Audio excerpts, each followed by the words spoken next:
What's going on, guys? Welcome to another episode of Smash JT. Wednesday, February 15th is going to be a very interesting day in the world of video games.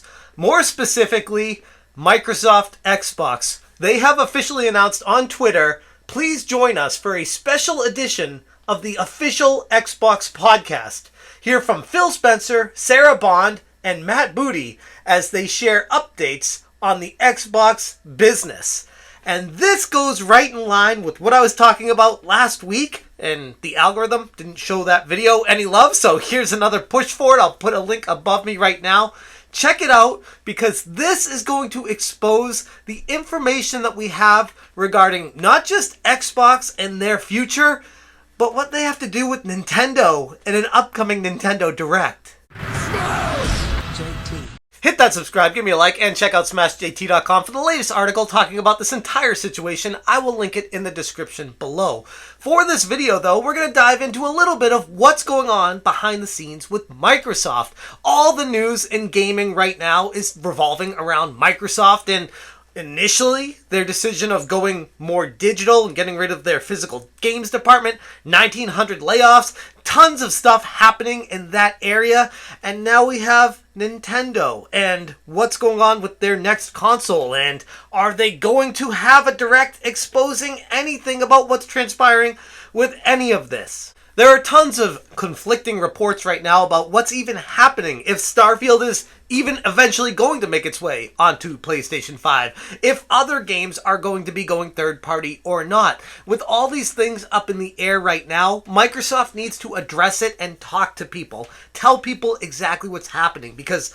honestly, at this point, as a consumer, I look at the Microsoft Xbox brand as tarnished. Like, completely destroyed over what amounts to be, currently, rumors of them cutting back on physical production, cutting back on making consoles, and looking more to going towards third party with Sony and Nintendo. So Phil Spencer needs to address this on Wednesday. Hopefully they do, and based off of everything that's transpired and the history of Nintendo Directs, everything's pointing to Nintendo having some sort of Nintendo Direct this week as well. So it is going to be not just an interesting day on Wednesday, February 15th, but I'm looking at this week in particular as one of the most impactful weeks in the history of video games.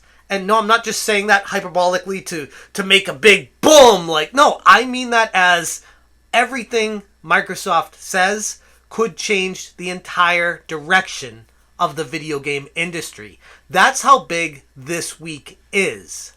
According to Nick Baker from Xbox Era, Jason Ronald, the person responsible for lead development of the Xbox Series X and S hardware, won't be the one in charge of Microsoft's next gaming device. He said his team was replaced by the Surface team. So initially, going into this week, there were rumors that Microsoft was completely getting out of the console manufacturing business. But if this is to be believed, it's not that they're getting out of it.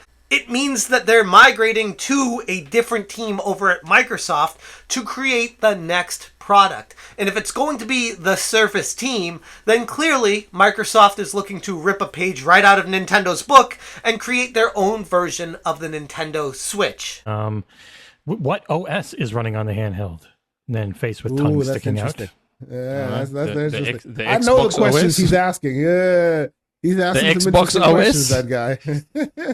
The Xbox OS? What else is going to be on an Xbox handheld? It's the Xbox Ubuntu.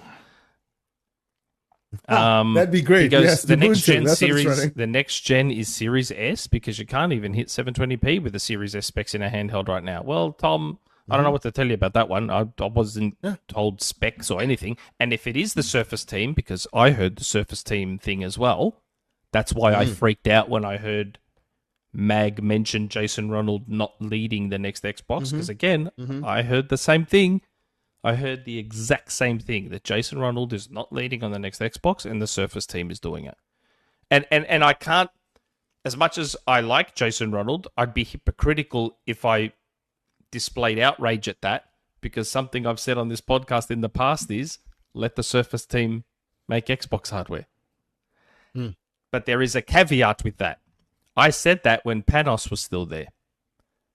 You're a pan boy. Panos, the Greek magician, is no longer with Microsoft. So my Surface team thing maybe changes slightly. As with all rumors and information, there's a lot of moving parts here, and take it all with a grain of salt. But everything is pointing to at least something. And I guess that's what we're left with right now. There's something happening big behind the scenes at Microsoft, whether they're completely getting out of the video game console manufacturing industry altogether, or they're completely shifting the dynamic of who they used to be to what they're going to become in the future. What they say on Wednesday, I can't stress this enough, is going to shift the entire dynamic of the entire video game industry. I always viewed Panos as one of those rock stars who was the visionary behind everything. Maybe he's not, I don't know, but that's how I always viewed him. They so rarely are. So I have more concerns about Surface now without Panos there, but I'm happy to be proven wrong.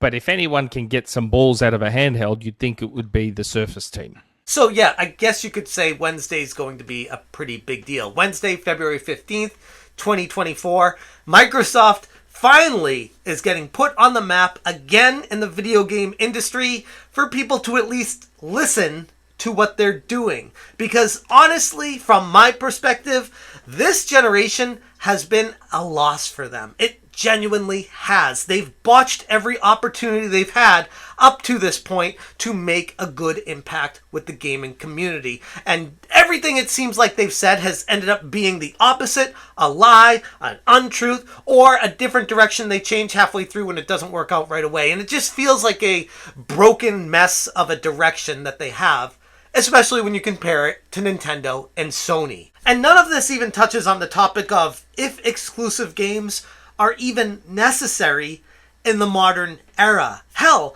if exclusive games should have ever been necessary, ever. And I know that's a wild topic that I'm kind of veering off the point of this video that I could touch on in a much longer video and expand upon, but there's something to be said about exclusives and not needing to be stuck on a single console. Looking back at like Sonic the Hedgehog coming out for the Genesis and Mario only for Nintendo, what happens if Sonic came out on Super Nintendo in addition to Genesis as a way for people to almost gateway drug them over to Genesis, to be like, oh, this is the kind of game Genesis has, I need to go get one of those because it's even better over there, and things like that. Like, yes, it could work against you, I understand it, and there's a lot of money that goes into the R&D behind the consoles, but some people might say that video games are art, and just like any other kind of art, the artist wants it to be seen by as many people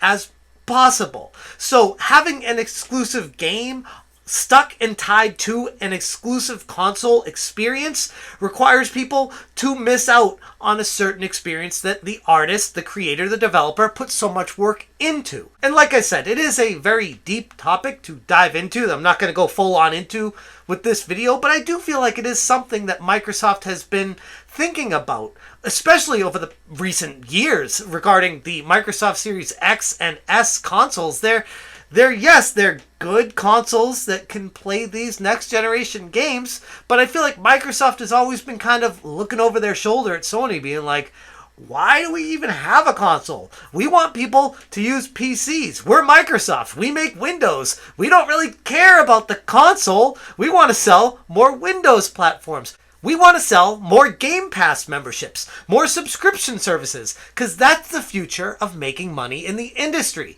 according to the people at Microsoft. They've made that readily apparent, and whether gamers want to go along with it or not, that's the direction that they've been going. So, in a way, it's almost like Microsoft doesn't even care about exclusives anymore, which is why I tend to think that even though people are saying Starfield is definitely not going to consoles anymore outside of Xbox, I still think there's a chance that it could happen, just maybe not in the way that people were thinking it would. And yes, I'm not the biggest fan of how Sony has been overcharging people for their services and how they've treated their customers and how they're stealing digital entertainment from people recently. But at least their direction with the PlayStation 5 seems to have a path, as opposed to Xbox, where it seems like they don't care. They don't care if people just buy a PC and buy their games on that. They don't care if people bought an Xbox Series S or X. They don't care about seemingly anything. And that looks like what the direction has been for Xbox. So if anything, Phil Spencer needs to come forward with an actual map, a roadmap, a direction, a point, and showing the gamers what Microsoft wants to do moving forward in the video game industry. As of right now, though, we can just sit on the sidelines and wait, but it is going to be a fascinating week no matter what happens. I'm going to leave it there. Thank you guys so much for watching. Don't forget to check out smashjt.com. Again, I will link it in the description below. Thank you so much for watching, and as always, you stay smashing. Smash JT. Smash JT.